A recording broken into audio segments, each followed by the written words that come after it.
Welcome to the Anxious Love Coach podcast, a place for creating meaningful, conscious, secure, long-term partnerships.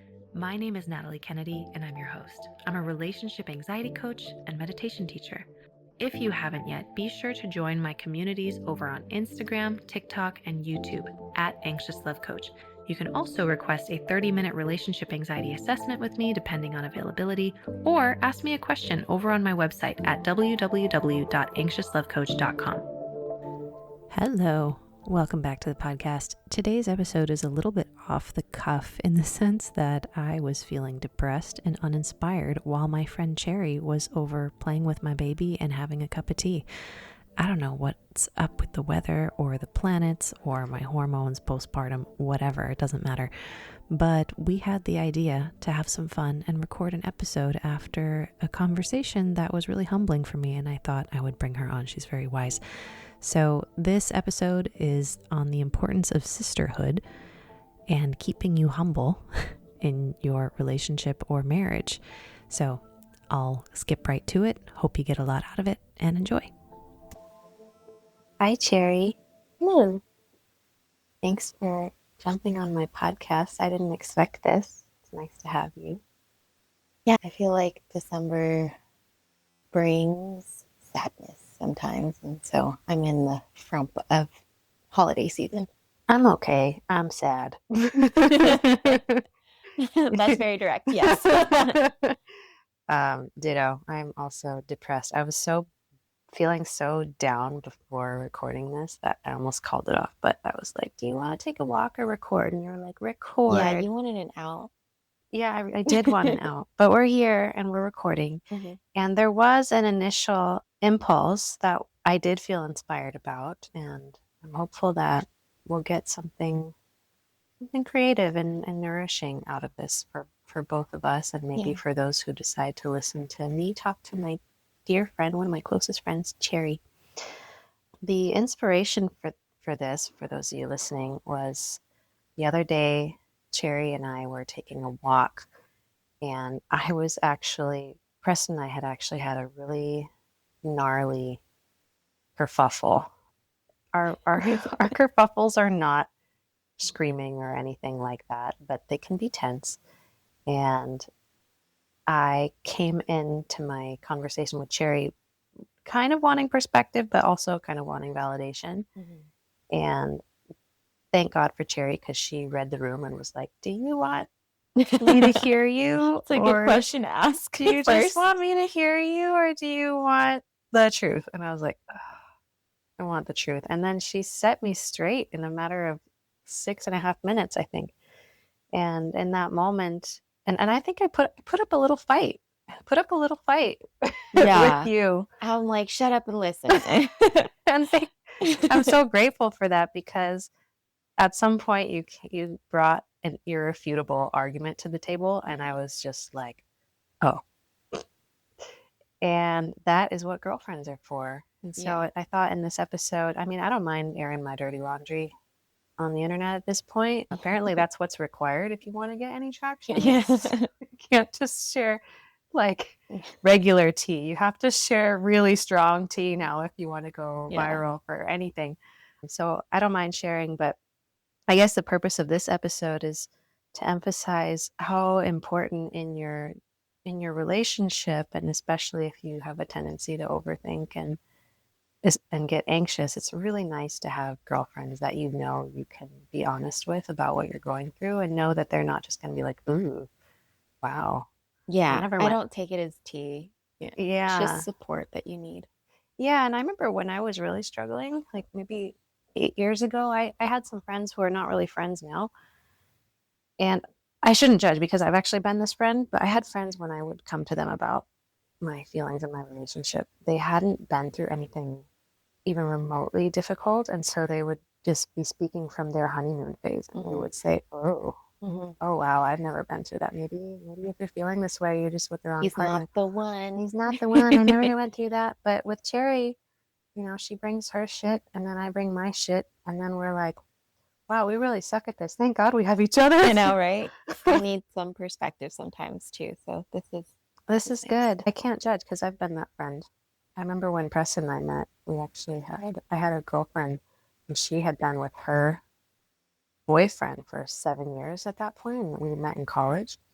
And Preston and I were fresh in the honeymoon. It was like phase like a month in. And she was like, yeah, I don't know. Sometimes I feel bored.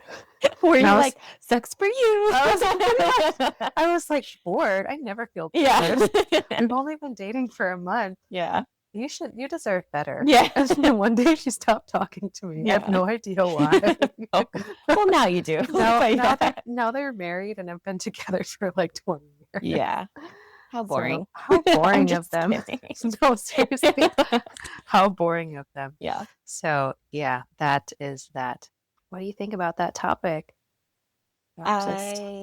Sisterhood. Sisterhood is I I heard from one of my girlfriends one time where she said, I can survive without romantic love, but I can't survive without like girl love. The love and support you get from women around you who really, really love you and want your best interests at heart. And at first I was like, I don't know about that, but I understand now. As women, I feel like I I have a husband, so I want a man in my life who only adds to it, but I don't need him in my life, honestly. And that's ironically what makes it better for us, more special. But if I didn't have the women in my life to keep me sane or to, knock me on the forehead metaphorically and say, hey, like you're doing this wrong, I don't know if I could have gotten through life as easily. Mm. Yeah. And as you were speaking, I was thinking about your wedding recently and how I was just marveling at the quality of a girl posse you have created. I looked at each and every one of your bridesmaids and I was thinking, wow, each of these women brings something really valuable to her table. And there was not a single woman there that I thought was subpar. Yeah, they were all high quality friends. High quality. And many. You have like this uncanny ability to magnetize really quality women to you. How do you do that? I'm not really good with bullshit or surface level things. I don't know if it's to a fault. For example, there was one girl who I haven't seen in a while, and she's like, "Oh my gosh, let's hang out. I'll call you." And me being, I couldn't even fake it. I was like, and then that's the sound that came out of my voice. Why did I do that? I have no idea. But I couldn't do that surface level fake stuff. If I click with somebody, I do, or I give them a chance and that love grows. But I I think they're weeded out by that stuff. I'm very blunt, but tactfully blunt, and they kind of like it or don't like it, and I'm very weird. So if their weird meshes with my weird, then it works out. That makes sense. That's so interesting because I have, I guess, a tolerance for small talk, and some of those have resulted in deeper friendships, but it results in like less risky waters. Whereas I think if you're blunt up front, you're very polarizing. And if I think back to the moment we became like best friends, I'm not going to bring that onto this podcast, but I remember the way in which you were like, hey, what do you think about so and so? X, Y, and Z. Yeah. And I was like, asshole. And then we're like, yeah. So yeah, there was no bullshit there. Yeah. That's good to know, because that's one thing I really admire about you is your ability to just weed surface level stuff out, and you've got a really rich friend group. Thank you. Yeah. Thank you for being part of it. I feel honestly humbled to be part of your group. When I was at your wedding a couple months ago, I was like, oh my God, do I belong here? These are really quality women, and I guess you must see me as a quality woman to have me here. And I was like, oh God, I don't want to mess it up. So thank you for having me. I want to tell you about something I have coming up in 2026. You may already know the story behind my relationship anxiety or relationship OCD, how I went to Austria searching for clarity about my relationship with my now husband, Preston, and how I met a woman named Steffi Price, who taught me a series of meditation based practices that completely changed my life. And over time, I distilled those teachings down to 3 core practices. At their core, these are practices that ended my relationship anxiety for good, the same ones that led me to call my partner and tell him I was ready to fully commit, and I haven't looked back since. We're married with a baby now. So in 2026, I'm going to be running 3 live group programs, each 8 weeks long on Saturday mornings Pacific time. Each program focuses on one of these 3 practices, and Steffi herself will be joining to teach alongside me. You'll be able to sign up for these programs individually throughout the year, but I've also created something called Unwavering, the year to end the drama in your relationships. It's a year-long program, and it's going to include access to all 3 of these programs, plus a monthly call that might be a workshop or a Q&A or some kind of deeper integration support. If you think you might be interested in even 2 of these programs, Unwavering will already be a better deal than signing up for them individually. And honestly, I find these practices work best when they're done together. All 3 of the exercises are partner-based practices, which makes the group format especially powerful. We'll be meeting live on Zoom, and you'll be placed into breakout rooms to practice together, and Steffi and I will be supervising. These are intimacy practices, communication practices, capacity building practices, inner child-based practices, anxiety relieving practices, all really rolled up into one, and also I think they're really creative and fun. If you think you might want to work with me over the course of a year, Unwavering is going to be an incredible option. You're also going to be able to post in a really sophisticated community, message me, and receive a level of support that I don't offer anywhere else online. I'm not going to be, aside from private one-on-one work. And for those inside Unwavering, I'm also going to be offering discounted one-on-one rates if you want more intimate support behind the scenes. I have truly never offered anything like this before. As a new mom, it's a great way for me to focus on one thing for 1 year and be supported in doing so. So it's already very intimate. We have 20 women enrolled, and we don't even start the first program until February. So it's kind of crazy. We're already starting to have conversations, and it's shaping up to be a beautiful long-term journey of support, growth, and maturity. So if you're done with quick fixes and you're ready for a deeper, longer-term approach to healing relationship anxiety, ending wishy-washiness, the spiraling, growing up emotionally, and becoming a sovereign woman in partnership, this might be the year that you stop bringing the drama that doesn't serve you. So if you're interested, you can find the link in the show notes to learn more and join Unwavering in 2026. I guess we can talk about that conversation we had the other day, because it was just such a great shift. Most of you guys listening know that my husband, if you have been listening for a long time, you know that my husband and I spent the last some years traveling a lot, and we ended up settling somewhat in Colombia, like the country. And we actually bought what was our dream house. It was like a bird house. I love birds, and there were parrots there. It was a gorgeous house. Didn't feel like a condo, but it was.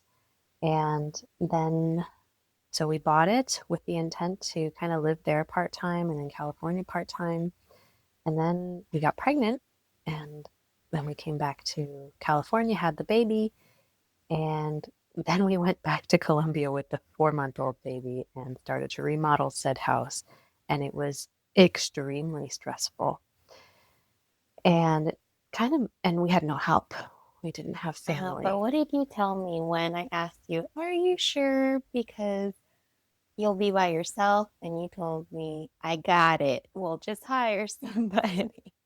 Was this when I was buying the house? I struggle with trusting that my friends got it. And like, girl, you haven't like my other blunt persona of girl, you haven't figured it out because you haven't been there, but you were so confident that you could do it in Colombia, and I believed you. You're so confident that I believed you. And I feel like you still can, but you struggled with things I knew you would struggle with, but I don't think you would have listened to those things at the time. No, and I think this is one of my faults is I can get very confident about things and delulu. And it's not that we didn't manage. It's not like Press and I Mhm. contemplated divorce or anything, but we were like, I could totally see why people get divorced the first year of having a baby. Mhm. It was super hard. He was working full time in his business. He was remodeling full time in Spanish, mind you. And I didn't even think about that. just imagine how hard remodeling is, and Mhm. then do it in your not native language. Mhm. And I was utterly useless because the baby wanted me 24/7. Mhm. And so that was already extremely stressful. And then some contractor would come over and think I know Spanish, and he would start speaking to me, and I would basically just start crying and go get my husband. And I was just so overwhelmed. Yeah, and you couldn't Yeah. just like pull your boobs out in front of him and feed your baby at that point No, either. it was that, and just having a baby is the first baby is just such a state of adaptation. You're constantly adapting to the new person every Mhm. single day because Mhm. every day they're a little bit different, and you're adapting to that. So your nervous system is just always adapting. And then being in a new country, always adapting. And it was just a lot of adapting. It was too Yeah. much adapting. All I wanted was familiarity, and it was just not there. Mhm. And my husband was just so busy that he couldn't support me in really any way.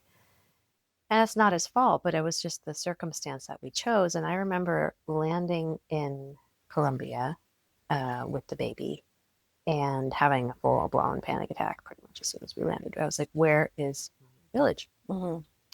And yeah, I had thought before having a baby that um, we could just hire help, but I didn't want any random stranger handling my practical newborn, Yeah. 4 month old. So there was just no way in hell I was handing that baby over. So it fell on us. And Preston was too busy, so it fell on me. And then, yeah, that was a rough season. And and once Preston realized, once he saw my face and the panic, we both were like, "Oh my God, we just made a huge mistake buying this house." Oh, both of you thought that? I said it first, Uh-huh. and he was like, "Oh my God, why did we just drop all Interesting. this money Mhm. on this house?" Mhm. And then we started remodeling, and we were just like, "Okay, we're gonna keep going because what are we gonna do? Sell it? We survived. We remodeled. By grace of God, we remodeled and got a renter who was a friend. So it's like the best of both worlds. Mhm. I still love that house. We even created my dream office. Right now we're in California and we're recording in like the nursery bedroom, kind of. It's not even really an office. I miss my office.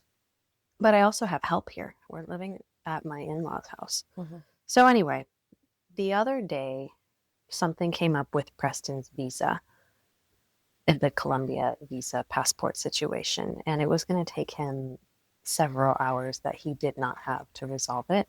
And it didn't apply to me, it only applied to him. And he came to me and he said, I really regret buying that house.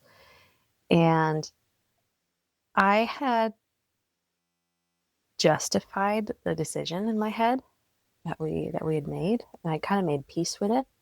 But when he said that he regretted buying it, it felt like such a stab in my chest. And I was like, ouch. It was really hard for me to hear. Anyway, so we couldn't see eye to eye. And this kind of derailed into, I want to say an argument, but we'll just call it an argument. Mhm. And then Cherry happened to be coming over later that day, and I was still steaming out of my ears when she arrived. Mhm. And we started taking a walk, and I told her what happened. My first memory of what happened, maybe something else happened that you remember differently, but Cherry was just like, I get what you're doing with the whole ouch thing, but when you said ouch, you really just like took his thing and made it about you. And I was like, no, I didn't. Yeah. It's like, yeah, you did. Yeah, you did. I did not like hearing that, but Mhm. she was right. Yeah, your husband came to you and he said, basically, the intent was, I'm frustrated. And then all you said was, ouch, I'm hurt. And I'm just like, what are you doing, woman? I mean, it was true. I was Yes, hurt. it's true. His frustration hurt me, Uh-huh. but it wasn't my moment to bring Mhm. it up. Mhm. And in hindsight, what I should have done was just kind of held space and said, tell me more and can I help? But I took it very personally. And the other thing that you told me was that one thing I'd been doing, I guess, wrong was focusing on how much I loved that house, which is true. Yeah. Yeah. And that's an important piece to kind of the piece we've made with that decision is like I still really love that house, but I'm not the one dealing with it. Hmm. I'm not the one remodeling it. I'm not the one dealing with the paperwork. That's all on my husband. And I wasn't acknowledging the sacrifice. And that's one thing that you told me is that appreciation is not just naming the impact, but naming the sacrifice it takes Yeah. to do the thing. And that was very humbling for me. I needed to hear that. Yeah. Mhm. And I think a lot of my girlfriends are mothers right now. So I'm in this unique position where they're all venting about the same thing is the silent mental load that Mhm. they deal with. And in this case, your husband is dealing with that silent labor, or I'm not sure if that's the actual term, but Mental load of a house is real. mhm, just the silent or invisible labor is what I'm meant to say. And it's in the same sense of motherhood where your invisible labor is not seen by him, his invisible labor is not seen by you. And I just took that as, you know what I would like if I was doing invisible labor, if someone knew each and every act or step in my list that I had to go through during the day and named them and then said thank you. And that was just the same application of that when I hear my girlfriends complaining about X, Y, and Z. Not complaining, but talking about it. Yeah, the mental load is a big conversation. And I think one of the things I'm very grateful for in my marriage is that although we may fight sometimes, and I use that term so lightly because fighting is different. People define fighting differently. So Mm-hmm, mm-hmm, I'm nervous to use that word, but I never get the sense that we're not on the same team. Yeah. And I, when I'm fighting with Preston, it's like fighting with a mirror because I know that he's dealing with his own version of the same thing. mm-hmm, So he's dealing with his silent battle and feeling completely alone in it. And I'm dealing with my silent battle and feeling completely alone in it. And we're mm-hmm. both just two overwhelmed people. And I, sometimes the solution there is not fixing anything. It's just acknowledging and then saying thank you. yeah. And that's it. And that's so easy when I say it like that. But it helps to list them out, the invisible labor, and then show it to your partner and then come to a better understanding of how much mental load it's occupying. Yeah. Yeah. And you might not even be aware of it Mm-hmm. yourself Exactly. unless you explain it. Mm-hmm. Yeah. Mm, thank you for saying that. So if I hadn't had that conversation with you, I might still be pissy about it. So that was really nice. Well, thank you for giving me so much credit. I love taking credit for stuff. No, it was good. And it was really Mhm. interesting because I came to Preston later and I didn't give you credit. I took the credit. I'm totally But kidding. behind the But scenes, yeah. it was your doing. Shows them I that was like, I ego. had a Yeah. realization Yes, you did, Natalie. of Yes, you my did. own volition. It You had did. nothing to do with But Cherry's. had you not been listening or in a place to listen, you wouldn't have had that realization that I knocked on Yeah, on your you forehead. humbled me Yeah. greatly. Yeah. And well, I was in a position to hear it because we were stuck in this pattern of him trying to share his feelings and then me narcissistically darvoing and making it about me. Yeah, so I think you deserve credit for being open to it as well. Yeah, and then I came to him afterwards and I said I had a realization that I was naming just the impact that I appreciated, but I didn't name the sacrifice. And of course, I wouldn't know the extent of what you're dealing with because I'm not doing what you're doing. I'm dealing with my own thing. Hmm. That's really hard that you don't see, but I just want you to know that I trust that you're making a lot of sacrifices for that house. And I don't regret the decision, but I understand why you would feel this way. Hmm. I appreciate everything you're doing and all the things you had to give up in order to get that house for us. And then And then he responded in kind, like, "Oh, I've moved on about it. Like, we can move forward." And I was like, "Oh, that's exactly what I wanted, was to move forward. Yeah. Yeah, not fight over this anymore." And it was okay. We made that decision. We're gonna live with it. We're gonna work with it. Mm-hmm. Not beat each other over the head anymore. And I don't know. Weirdly, I've started missing that house lately. I kind of miss it. Uh-huh. I miss my office. We have like a tenant who's a content creator, and he's like making content in my office right now. And I'm like, oh, looks So so jealous. nice. Yeah. How dare you use my office Yeah. to make content, which is what I was going to use it for. Mm-hmm. Mm-hmm. Yeah, so we're recording this podcast in a dark room right now with no good lighting. Comfortable. It's comfortable. Yeah. So that's what I wanted to share with you guys today is how important it is to have girlfriends that can smack you over the head.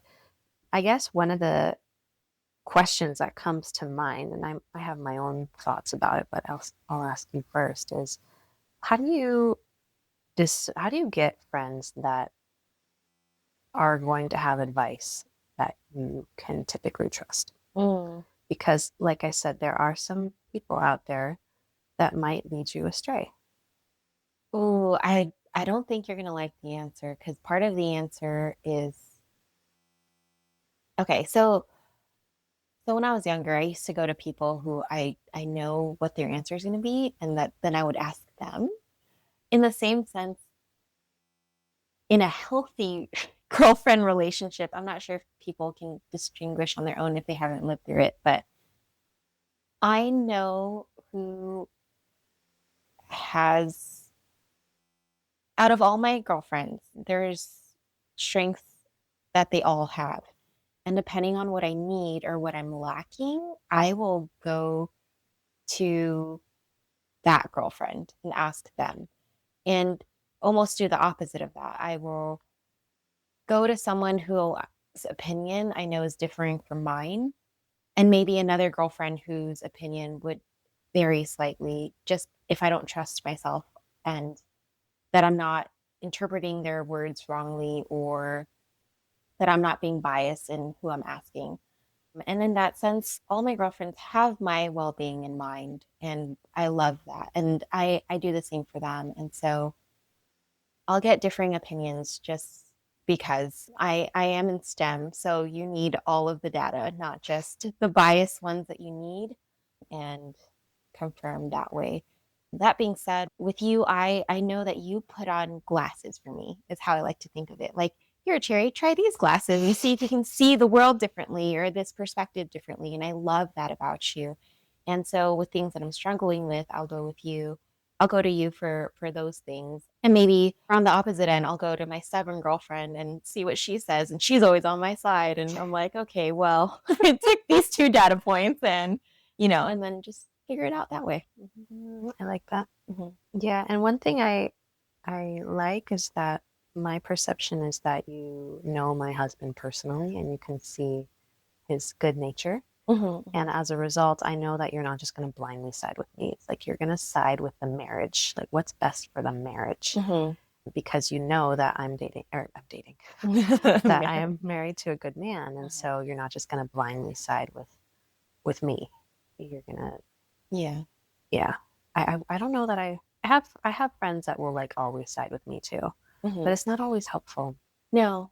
It's like, and there's ChatGPT too. Now I have ChatGPT in my back Me corner, too. and ChatGPT always sides with me, 100% of the time. I'm like, thank you so I much. have to And tell it not to side with me sometimes. sometimes I do that, and it still sides with me. Oh yeah, it's still validating Yeah, and I'm you. like, no, really, give me the like another perspective. And they're like, and ChatGPT has literally said to me, stop doing that. You've looked at all the perspectives. No, there's not enough time to look at all the perspectives. That's funny. No, really, this is this there's not much more to it. That's Yeah. kind of what Chat had said to me. Yeah. But I like that perspective of have this is why it's good to have some quantity of girlfriends. Mm-hmm. Anyway, that's kind of the main point I had to share. This was really fun. Thank you It for was, inviting me today. yeah, it was fun having you. Thank you. All right, fam. Have a great weekend. 4 a.m., whenever you're listening to this, and I'll catch you in the next episode. Thanks so much for listening to The Anxious Love Coach today. If you loved this episode, please hit that subscribe button, leave a review, and follow me on Instagram, TikTok, and YouTube, and maybe share it with someone that you believe might benefit from these perspectives.